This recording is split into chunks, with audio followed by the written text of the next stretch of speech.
Modificar un poquito la pantalla. Creo que ahí.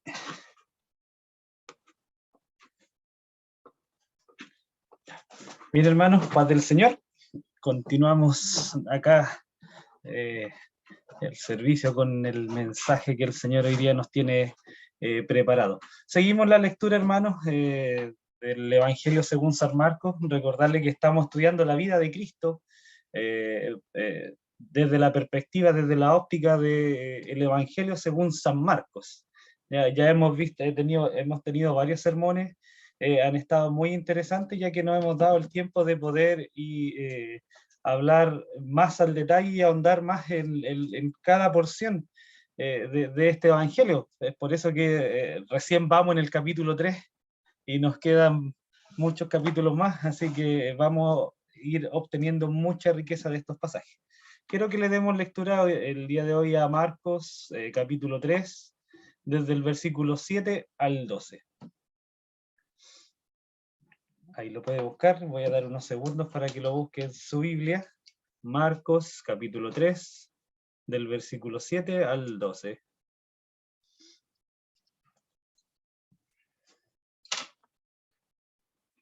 Damos lectura en el nombre del Señor. Dice así: Mas Jesús se retiró al mar con sus discípulos y le siguió gran multitud de Galilea y de Judea, de Jerusalén, de Idumea, del otro lado del Jordán y de los alrededores de Tiro y de Sidón. Oyendo cuán grandes cosas hacía, grandes multitudes vinieron a él.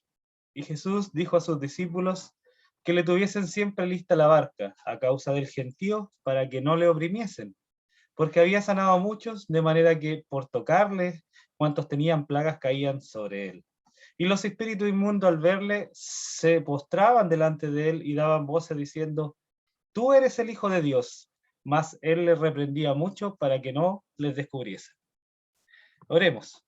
Padre, le damos gracias por esta su palabra, Señor, porque podemos tener acceso, Señor, porque hoy día podemos compartirla juntos como hermanos. Gracias, Padre, porque su palabra es útil para enseñar, para corregirnos, Señor, para redarguirnos e instruirnos, Señor, en justicia. Gracias, Señor, porque su palabra es suficiente para nosotros, Señor, para que podamos crecer, Señor, y podamos seguir avanzando en este camino de fe, madurando, Señor, alcanzando la estatura del varón perfecto. Muchas gracias, Señor, por ella, porque tenemos lo que necesitamos en ella. Padre, gracias por todo. En Jesús, amén. Amén. Vamos antes de pasar bien de lleno a esta pequeña porción, quiero que contextualicemos un poquito el pasaje, ya que este texto, estos 5 versículos, 6 versículos que acabamos de leer, es como el puente enlace en lo que ocurrió y lo que va a ocurrir después. Jesús comienza su ministerio público ahí con el bautismo de Juan el Bautista ahí, donde tuvimos ahí un mensaje en donde Dios dio su aprobación, Dios mostró su sentido, el propósito al cual venía el Señor, y desde ahí en adelante comenzaron a ocurrir una serie de eventos en la vida de Cristo, en los cuales fueron marcando mucho el transcurso o el propósito de lo que él venía a hacer. ¿Ya? Recordemos que el Evangelio de Marcos, el enfoque que tiene es mostrar a Cristo en acción. ¿Ya? Recordemos eso, ya que son porciones cortas, pero que tienen lo que condensa la enseñanza de Cristo. Ya no da una larga explicación, no ahonda en detalles, sino que muestra lo general y con eso extrae la enseñanza de Jesús. Recordemos que Marcos estaba en un inicio dirigido a la audiencia romana, los cuales eran hombres que necesitaban más que un largo discurso, necesitaban ver a Jesús o quería mostrarle a Jesús siendo práctico. Por lo tanto, por eso a veces no encontramos tantos detalles. En nuestro estudio personal sí podemos nosotros complementar nuestra lectura con los demás evangelios, Mateo, Marcos, Lucas, a la vez, y ahí podemos ver el panorama más completo. Pero en este caso Marcos está mostrando a Cristo siendo más práctico, como bien lo habíamos dicho. Y ya hemos visto en las predicaciones anteriores el ministerio de Cristo, cómo Él llegó, inicia este ministerio público, y cómo se fue haciendo popular, ya en los primeros 3 capítulos, cómo la forma que él traía de enseñar, los milagros que realizaba, todo eso fue haciendo que él, su fama creciera por las provincias aledañas. Ya, comenzamos viendo la doctrina con la que él enseñaba, porque marcaba la diferencia con la que estaba siendo enseñada por los religiosos de la época, que era una enseñanza muy superior, ¿ya? Y ellos cuestionaban a la gente o los mismos religiosos de la época con qué autoridad enseñaba Cristo, y obviamente nosotros hoy día podemos entender que él, siendo Dios, tenía toda la autoridad para poder enseñar y hacer ciertas cosas que para los religiosos de la época o para la gente era muy controversial ahí, ¿ya? Quedaron muy asombrados porque nunca antes habían oído una explicación como la hacía Cristo, o la aplicación de la ley o de la palabra del Antiguo Testamento, ya que ellos se habían regido mucho por la letra y no por el espíritu, el sentido correcto de la ley. Habían agregado algunas otras cosas más a las tradiciones, por eso comenzaba a Cristo ahí con su enseñanza, que era muy distinta a la que había en ese momento. También nos mostró la autoridad en esto. Estamos haciendo un pequeño repaso de lo que hemos visto en Marcos. Nos mostró la autoridad frente a los demonios cuando él lo echaba afuera y no les permitía dar testimonio sobre él.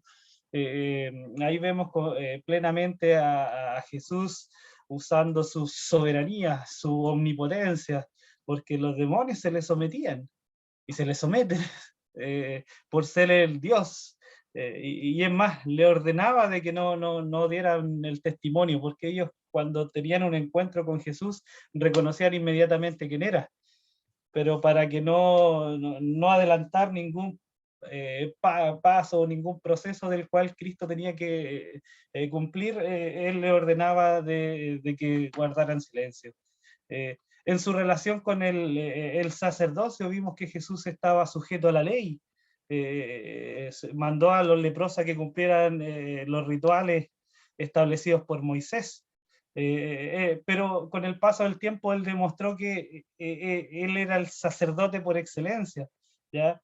Porque mientras los sacerdotes mandaban al pueblo a hacer rituales, para poder tener una comunión con Dios, Jesús no necesitaba eso. Jesús, ¿qué hacía? Restauraba a las personas. Por ejemplo, en este mismo caso del leproso, lo restauró en un nivel físico, un nivel social y un nivel espiritual.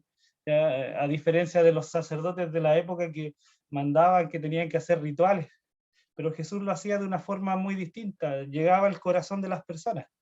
Y eso es algo tremendo que fue marcando todo el ministerio de Cristo, porque se vino a cumplir las palabras del profeta, que el Espíritu del Señor estaba sobre él, porque había venido a sanar a los quebrantados de corazón, a dar libertad a los cautivos.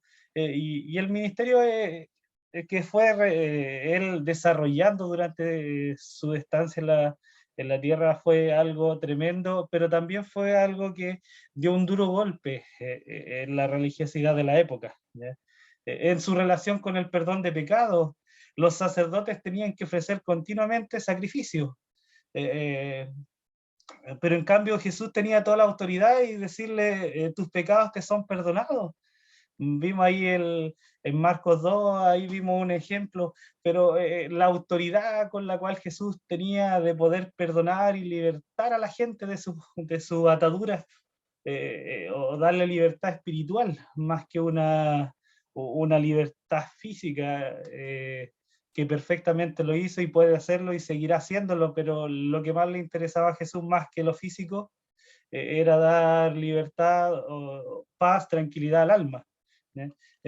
Tenía esa autoridad para poder perdonar pecados, a diferencia de los sacerdotes, que ellos debían debían hacer sacrificio constantemente. ¿Ya? Ahí también dejó en claro Jesús que el reino de Dios, el cual él venía a establecer, no era mejorando los rituales religiosos de la época, no era hacer una reforma al sistema religioso, sino que él traía algo completamente nuevo, que era hacer un cambio, como ya habíamos mencionado, en el corazón de las personas. ¿Ya? Perfectamente él pudiera haber dicho, no, reformemos, cambiemos aquí estos puntos. No, pero él venía a traer un cambio completamente nuevo, pero en el corazón de las personas. ¿Ya? Él dijo, no he venido a abrogar la ley, sino que he venido a cumplirla, a darle un real sentido, que se entienda y que se pueda vivir, porque eso es lo que se había vuelto complejo en la época. Ya, tuvo muchas controversias ahí con los religiosos, en las cuales le cuestionaron desde la autoridad o le hicieron preguntas para ver si lo pillaban, como por ejemplo cuando vimos con el pastor Elías el ayuno,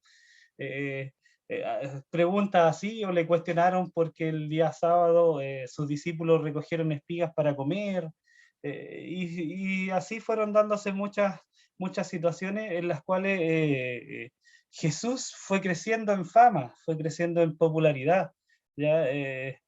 Fue creciendo su nombre, y las señales que él hacía, ya se fueron esparciendo esos rumores por las provincias cercanas. Y como pueden ver, hermanos, durante estos domingos, estos últimos, hemos estado viendo hartas características o facetas del Maestro, de Jesús, que él nos mostró que era el Maestro por excelencia, nos mostró acá que es el Santo, el Hijo de Dios, quien era nuestro reposo, lo vimos hace un par de domingos en cuando le cuestionaron esto del día sábado, del día de reposo, y nos dimos cuenta que el mismo Señor enseñaba ahí que Él era el Señor aún del día de reposo, no solamente de ese día, sino de todo, era el Señor, y que a su vez Él era nuestro reposo y quien podía traernos descanso. Vimos también que era el médico que buscaba a los pecadores, ahí mismo en Marcos 2 vimos varios ejemplos, el esposo, ese esposo que era anunciado por los profetas, eh, cómo viajaba con sus discípulos, con un propósito, ¿ya? Al igual que lo hizo el rey David, en su entonces Jesús también iba acompañado. Y obviamente que vemos acá, hemos descubierto, de nuevo redescubierto en el libro de Marcos, la soberanía del Señor, el señorío de Él, ya que Él es Dios. Y ha sido interesante la lectura. Eso es lo que hemos visto, bien resumidas cuentas, desde el capítulo 1 al 3 6, en donde inicia su ministerio Jesús y luego se hace popular, se hace famoso, y la gente lo empieza a buscar, la gente lo empieza a seguir. Y este pasaje, el que nosotros acabamos de leer, es el pasaje de transición que ocurre acá en la vida del maestro para lo que va a venir después. Como le había mencionado, inicia el año de popularidad, por lo tanto este pasaje es el enlace con las enseñanzas que gradualmente fueron en aumento, porque cuando vayamos leyendo acá nos vamos a ir dando cuenta de algunos detalles. Por ejemplo, en el versículo 3, en el capítulo 3, versículo 7, comienza diciendo, más Jesús se retiró al mar con sus discípulos. Ahí ya tenemos un primer detalle que marca el ministerio de la vida de Cristo. Anteriormente a esto, Jesús había tenido la controversia con los religiosos, que era donde le cuestionaron la autoridad, le hicieron las preguntas del ayuno, le cuestionaron lo del día de reposo, o porque sanó a alguien en el día de reposo. Ahí tuvo muchas controversias con los religiosos, ahí en las sinagogas, pero Jesús tuvo que alejarse de ellos, no porque no tuviera argumentos para debatir con ellos, o no porque les tuviera miedo. No, Jesús se aleja porque igual tenía, su propósito era mayor, no iba a estar perdiendo el tiempo con los religiosos de la época, y lo otro que tampoco había llegado su tiempo. Los religiosos querían prenderlo, querían atraparlo en cualquier cosa, por eso le hacían preguntas en donde él entre comillas, pudiera caer. Entonces, acá fue necesario muy sabiamente que Jesús se apartara, se retirara. Por eso Marco es enfático en decir acá, más Jesús se retiró al mar con sus discípulos. Después de todos estos eventos controversiales que estuvo con los religiosos, se retira y se aparta para no tener más conflicto porque aún no había llegado a su momento. Aún tenía que cumplir o hacer algunas cosas más antes de que llegara la hora de su partida. ¿Ya? Pero es interesante cómo Marco aquí va dando estos detalles que no son muchos porque habla bien general acerca de la vida de Cristo, pero que los quiere plasmar y quiere mostrárselo a su audiencia y hoy día enseñarnos algo a nosotros. ¿Ya? Y por lo tanto acá enfatiza que se retira al mar junto con sus discípulos. Pero cuando Jesús se retiró, se apartó de ahí de lo religioso, no fue solo, le siguió una gran multitud, dice el pasaje, le agrega, y le siguió gran multitud de Galilea y de Judea, de Jerusalén, de Idumea, del otro lado del Jordán, de los alrededores de Tiro y Sidón, oyendo cuán grandes cosas, grandes multitudes vinieron a él. O sea, Jesús se retira de los religiosos, se aparta, se va a un lugar más alejado, pero la multitud, como ya Jesús está en su máximo apogeo, la popularidad es tremenda, la gente quería ver qué es lo que hacía este personaje, porque sanaba leprosos, paralíticos, sanaba ciegos, entonces los milagros que hacía Jesús fueron muchos y la gente venía a él a ver qué es lo que estaba haciendo. Seguramente venían por la novedad algunos venían para conocer si realmente era el Mesías, recuerden que tienen sus profecías ahí, pero mucha gente y algunos estudiosos llegan a la conclusión de que estos lugares en los cuales menciona Marco está haciendo referencia a los 4 puntos, norte, sur, está haciendo como que de todas partes venían hacia él. Es también es interesante ese detalle porque Jesús atraía multitudes, pero estas multitudes eran atraídas por lo que estaba haciendo, por estas grandes cosas. Por eso acá dice en el versículo 8 del capítulo 3, oyendo cuán grandes cosas hacía, grandes multitudes vinieron a él. Y Marco acá está detallando eso, está poniéndole énfasis diciendo grandes multitudes, o sea, mucha cantidad de personas se acercaban al maestro, se querían ver lo que él hacía. Y como habíamos mencionado, es acá en donde Jesús está en su máximo momento de popularidad. Su fama ya había llegado a otras fronteras, por lo tanto, lo que estaba provocando era que la multitud lo siguiese. Pero la multitud, hermanos, no solo no lo seguía con un interés más profundo. Acá se destaca lo que hace Marco al narrar este episodio. La multitud lo seguía por las grandes cosas que él hacía. Y es ahí donde marca condensa el mensaje central de esta lectura, es cuáles eran las motivaciones de la gente para estar o para seguir a Jesús. Acá Marco nos demuestra a nosotros la debilidad que tenía la gente. Acá nos muestra el poco interés a lo mejor en las enseñanzas de Jesús. Aunque Jesús hacía su milagro y aprovechaba de enseñar, pero acá vemos lo que había en el corazón de las personas.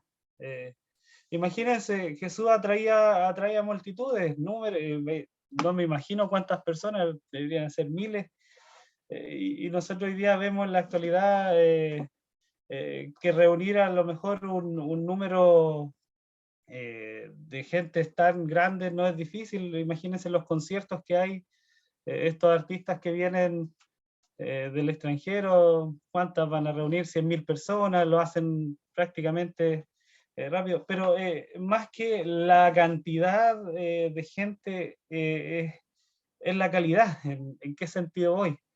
La gente acá buscaba a Jesús solamente por los milagros, buscaba por algo físico, pero no lo buscaban por su enseñanza, no lo buscaban porque reconocían que había algo en su interior que necesitaba mejorar, que necesitaban cambiar y que a lo mejor esta persona podía tener las respuestas que ellos necesitaban, sino que lo buscaban más por su necesidad física. Y Jesús no les negó eso, Jesús sanó a muchas personas, pero acá Marcos también detalla y les dice que en el versículo 9, dijo a sus discípulos que le tuviesen siempre lista la barca a causa del gentío para que no le oprimiesen. Jesús también se daba cuenta que la gente lo seguía por los milagros, se daba cuenta de eso y él necesitaba también enseñar, pero por eso les pedía a los discípulos que tuvieran ese barco listo para él alejarse de la multitud y desde la orilla del mar poder hablar su enseñanza.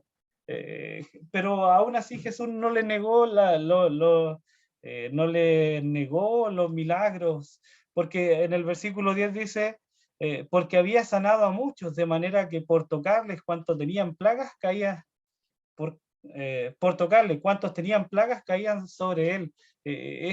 Jesús los sanó, pero las enseñanzas de Jesús iban un poco más allá. No era solamente, él no estaba interesado solamente en lo físico, sino que él estaba más interesado en cambiar o llegar al corazón de las personas. Y más adelante en Marcos, cuando sigamos la lectura, nos vamos a dar cuenta que mucha gente dejó de seguirlo porque las enseñanzas que él entregaba eran duras, eran para ellos chocantes, eran para ellos fuertes. En algún momento, cuando se van y él pregunta, ¿ustedes quieren irse también? Mucha gente lo dejó de seguir, pero acá en esta porción, que es el enlace con lo que se viene, gradualmente fueron aumentando los, las enseñanzas de Jesús hasta cuando el grupo se fue reduciendo. Eh, Ahí se fue dando cuenta quiénes lo iban a seguir realmente no por su milagro, no no sé, por algo, una motivación errónea, sino que lo iban porque realmente necesitaban al maestro. Pero acá en este pasaje muestra Marcos cómo la gente buscaba a Jesús por una motivación errada en sus corazones. Y lo da ese énfasis que la multitud, la cual era mucha, lo seguía porque él había sanado. Pero a Jesús le importaba más que la sanidad física, le importaba la sanidad del alma, hermanos. Y es donde hoy día quiero que podamos comprender el mensaje de este corto episodio, pero que también tiene algo muy profundo. Y en el versículo 11 y 12, y los espíritus inmundos al verle se postraban delante de él y daban voces diciendo, tú eres el Hijo de Dios. Hasta acá los espíritus inmundos reconocían quién era y se postraron delante de él, reconociendo su soberanía, su poder. Tú eres el Hijo de Dios, el que es igual a Dios, el que es Dios. Él le reprendía, como dice el versículo 12, mucho para que no le descubriesen, y esto era porque aún habían aquí sugieren varias explicaciones, y una es que aún no había llegado el momento del Señor de su muerte, sino que tenía que pasar varias cosas antes de. Pero es interesante esos versículos porque los espíritus inmundos se sujetaban a él y le reconocían. Eh, eh, Tú eres el Hijo de Dios. Pero como vimos en pasajes anteriores, también en el mismo acá, Evangelio de Marcos, también en otras ocasiones lo hizo callar para que no divulgaran esa información. Hermanos, la pregunta de hoy día es, ¿cuál es mi motivación para servir al Señor? ¿Qué es lo que me mueve a mí ir a la iglesia? Porque hoy día resumimos que servir al Señor es ir a la iglesia, pero es uno de los aspectos. ¿Cuál es mi motivación hoy día, hermanos, para estar con Él? ¿Estaré buscando señales? ¿Estaré buscando algún milagro?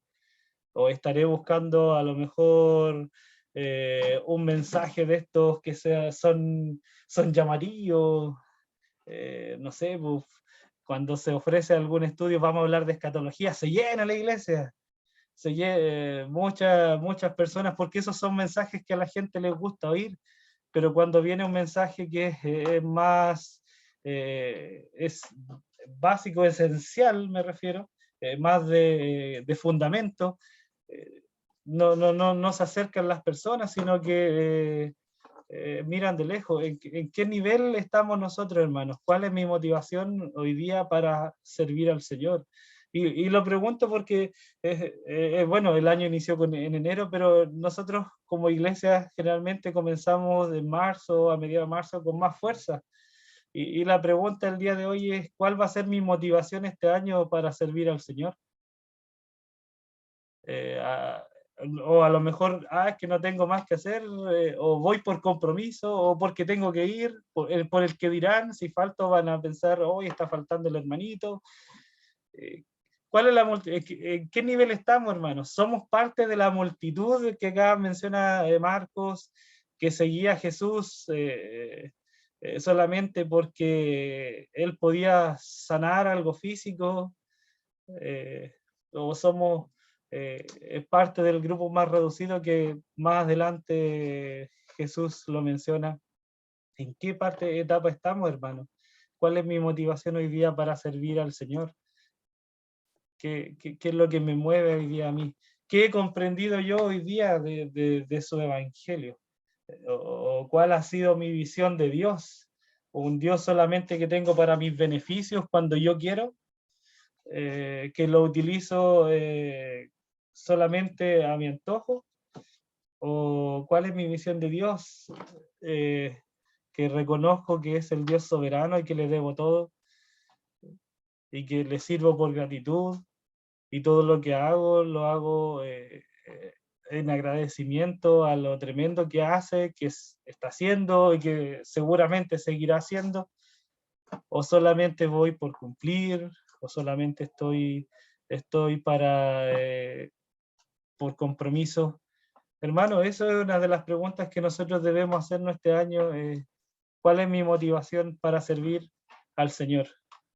Y es algo que nosotros constantemente debemos ir revisando en nuestras vidas, porque es necesario, hermanos, es necesario. A veces la rutina hace que nos relajemos, a veces la rutina hace que caigamos en las tradiciones, que nos despreocupemos de algunas cosas, que volver a una vida religiosa, en la cual estamos sumidos en un sinnúmero de reglas, o cuál es, vuelvo a repetir, qué es lo que me motiva a mí para estar con el Señor y servirle, hermano. Que en nosotros pueda estar claro ese propósito, pueda estar claro en nuestros corazones por qué el Señor nos alcanzó y por qué hoy día le estoy sirviendo, hermano. Que el Señor nos ayude en este año, que se viene un año con hartos desafíos, hartos cambios.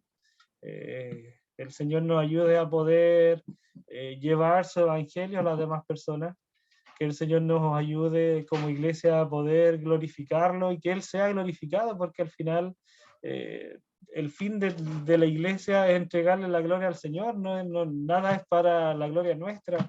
Si la iglesia crece en número, en calidad, es para el Señor, no para nosotros. Es porque Él se está glorificando. Recuerde que Él también añade los que han de ser salvos. Eh, pero hoy día, hermanos, la pregunta que quiero que reflexionemos, porque también me hace reflexionar durante el día, durante la semana, cuál es mi motivación para seguir al Señor. ¿En qué estoy hoy día? ¿Cuál es mi parada hoy día, hermanos? A lo mejor estoy pasando un momento de transición, a lo mejor estoy pasando un momento en el cual no sé qué hacer, pero es necesario que uno se define, hermano. Es necesario que podamos entender que la gracia del Señor está con nosotros. Es necesario que podamos entender, así como los espíritus inmundos decían, se postraban delante del Señor, tú eres el Hijo de Dios. Que podamos entender eso, que podamos comprender de que Jesús está con su iglesia, de que Él está con nosotros y edificándonos constantemente.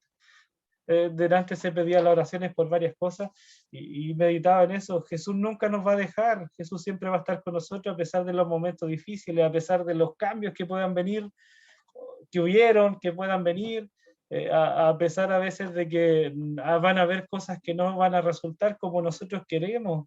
Y Jesús está ahí con nosotros, hermanos. Pero recuerde eso, ¿qué es lo que a mí hoy día está motivando mi corazón de servir al Señor y estar en la iglesia, hermano? Meditemos en eso durante el día, meditemos y que podamos encontrar, como se dice, nuestro norte, porque nuestro norte es Cristo, hermanos. Así que tengámoslo eso durante esta tarde y la semana, si puede, en reflexión. Que el Señor les bendiga mucho, hermanos. Y recordemos que la gracia del Señor es algo tremenda que nos ha alcanzado y que debería ser nuestro mayor motivo para servir. Y vuelvo a mencionar ese pasaje que vimos hace un par de semanas. Mi gracia te es suficiente. Bástate mi gracia, como le dijo al apóstol Pablo. Eso, hermanos, reflexionemos durante la semana, durante la tarde, qué es lo que me motiva hoy día a servir al Señor. Si somos de la multitud o si somos del grupo más cercano al Maestro que lo sigue. Oremos. Padre, delante de su presencia vamos nuevamente para darle gracias por su palabra, Señor. Gracias porque hoy día podemos nuevamente compartirla, Señor.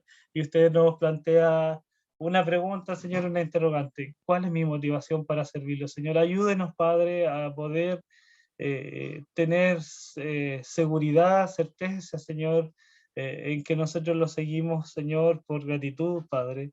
Pero si hay alguna persona que aún no sepa en qué está, Señor, rogamos que pueda traer claridad, Señor, que pueda traer convicción a sus vidas, Padre Santo, y poder dar el aliento para seguir sirviendo, Señor, en su obra, para seguir trabajando, Señor, este año que se nos viene con muchos cambios, Señor, y también grandes desafíos de poder llevar el Evangelio, Señor, a las demás personas. Gracias, Padre Santo, porque usted está pendiente de nosotros, Señor. Nunca nos ha abandonado y nunca nos abandonará, Señor. Que nos tiene paciencia, Señor, aun cuando pasamos momentos de indecisión, Señor.